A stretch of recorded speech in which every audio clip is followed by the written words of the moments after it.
Hi friends, ఈరోజు recipe వచ్చేసి మినపగారెలండి. ఈ శ్రావణ మాసంలోని అమ్మవారికి ఎంతో ఇష్టమైన మినపగారెల్ని సింపుల్గా మరియు అలాగే టేస్ట్గా ఎలా తయారు చేసుకోవాలో చూద్దాం. మినపగుళ్ళు తీసుకున్నానండి. 4-5 గంటల ముందే నానబెట్టుకుని ఉంచుకున్నాను. చక్కగా నానిపోయాయి కదండి. ఈ పప్పును కడిగేసేసి మనం పిండి రుబ్బేసుకుందాం.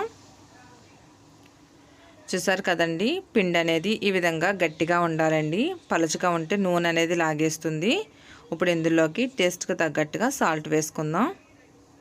వేసుకుని మొత్తం అంతా కలుపుకుందామండి.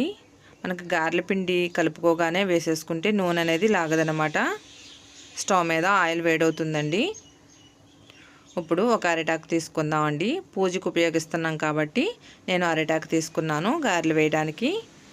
మజ్జిగ నీళ్ళల్లో చేతులు తడుపుకుంటూ మనం గారెలు వేసుకుందామండి.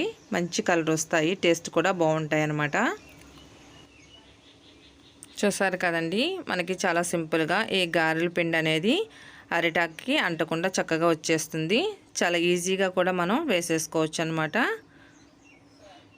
ఇదే విధంగా గారెలు మొత్తం వేసేసుకుందామండి. స్టవ్ని మరీ హైలో కాకుండా మీడియం ఫ్లేమ్లో పెట్టుకోండి, లేకపోతే పిండి అనేది లోపల కుక్ అవ్వదు, పైన మాడిపోతాయి.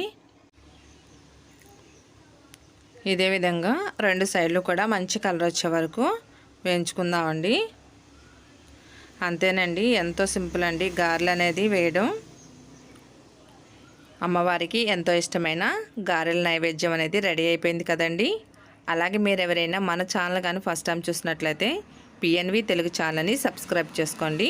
పక్కనే ఉన్న బెల్ బటన్ క్లిక్ చేస్తే నేను అప్లోడ్ చేసిన ప్రతి వీడియో మీకు వస్తుందండి.